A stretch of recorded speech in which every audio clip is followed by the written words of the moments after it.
مردوں اور عورتوں کو اس بات کا حکم ہے کہ وہ اپنی نظر کی حفاظت کریں۔ قرآن کریم میں اللہ تبارک و تعالیٰ ارشاد فرماتا ہے قُل لِّلْمُؤْمِنِينَ يَغُضُّوا مِنْ أَبْصَارِهِمْ وَيَحْفَظُوا فُرُوجَهُمْ، اے محبوب آپ مسلمان مردوں کو حکم دو کہ وہ اپنی نگاہیں نیچی رکھیں اور اپنی شرمگاہوں کی حفاظت کریں۔ ذَلِكَ أَزْكَىٰ لَهُمْ، یہ ان کے لیے بہت ہی ستھرا ہے۔ إِنَّ اللَّهَ خَبِيرٌ بِمَا يَصْنَعُونَ، بے شک اللہ تعالیٰ کو ان کے کاموں کی خبر ہے۔ وَقُل لِّلْمُؤْمِنَاتِ يَغْضُضْنَ مِنْ أَبْصَارِهِنَّ وَيَحْفَظْنَ فُرُوجَهُنَّ، اور اے محبوب صلی اللہ علیہ وسلم آپ مسلمان عورتوں کو بھی حکم دو کہ وہ بھی اپنی نگاہیں نیچی رکھیں اور اپنی پارسائی کی حفاظت کریں۔ حضور نبی رحمت صلی اللہ علیہ وآلہ وسلم نے ارشاد فرمایا لوگوں بازاروں میں بیٹھنے سے بچو۔ عرض کیا حضور ہمارا گزر نہیں ہے، وہ ہماری بیٹھنے کی جگہ ہیں، وہاں بیٹھ کر ہم آپس میں گفتگو کرتے ہیں۔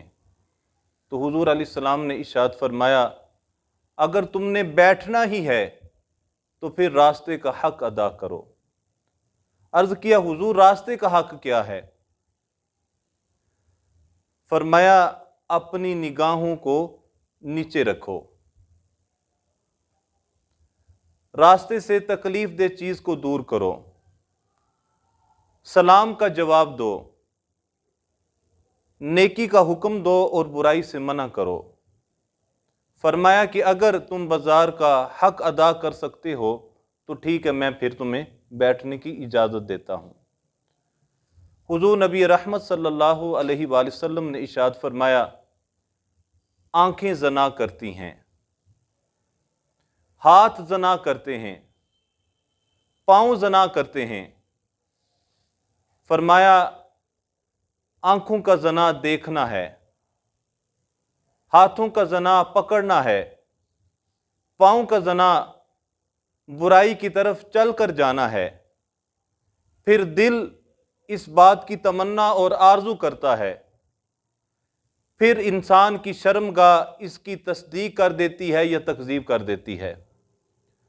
سب سے پہلے نظر بھٹکتی ہے، جب نظر بھٹکتی ہے تو پھر خیال بہکتے ہیں، جب خیال بہکتے ہیں تو انسان زنا کی طرف مائل ہوتا ہے۔ اسی لیے اسلام نے یہی دروازہ بند کر دیا، بد نگاہی کا یہی دروازہ بند کر دیا تاکہ نہ بد نگاہی کا دروازہ کھلے اور نہ انسان بدکاری کی طرف مائل ہو۔ حدیث پاک کے اندر جو لوگ اپنی نظر کی حفاظت کرتے ہیں ان کی اہمیت کو بھی بیان کیا گیا ہے۔ رسول اللہ صلی اللہ علیہ وآلہ وسلم نے ارشاد فرمایا بد نگاہی شیطان کے زہر آلود تیروں میں سے ایک تیر ہے، اور فرمایا کہ جو شخص اللہ کے خوف کی وجہ سے، اللہ کے ڈر کی وجہ سے بد نگاہی کو چھوڑ دیتا ہے تو اللہ تعالیٰ اس کو ایسا ایمان نصیب فرماتا ہے کہ اس ایمان کی مٹھاس کو اپنے سینے میں محسوس کرتا ہے، اپنے دل میں محسوس کرتا ہے۔ جب ایمان کی مٹھاس محسوس ہوتی ہے تو پھر سجدوں کی لذت بھی محسوس ہوتی ہے، پھر عبادت کی چاشنی بھی محسوس ہوتی ہے۔ اللہ تبارک و تعالیٰ نے ایمان اور عبادت کے اندر ایک سرور رکھا ہے، ایک مٹھاس رکھی ہے۔ جس شخص کی نظر پاک نہیں رہتی اس کو سجدوں کا لطف نصیب نہیں ہو سکتا، جس شخص کی نظر پاک نہیں رہتی اس کو عبادت کا مزہ نصیب نہیں ہو سکتا، اور جو شخص اپنی نظر کو پاک رکھتا ہے جب وہ سجدہ کرتا ہے اللہ سجدے کی لذت عطا فرما دیتا ہے، جب وہ رکوع کرتا ہے اللہ رکوع کی لذت عطا فرما دیتا ہے۔ تو مردوں اور عورتوں کو حکم دیا گیا کہ وہ اپنی نظر کی حفاظت کریں، اور اعلیٰ حضرت امام اہل سنت نے کیا خوبصورت بات لکھی۔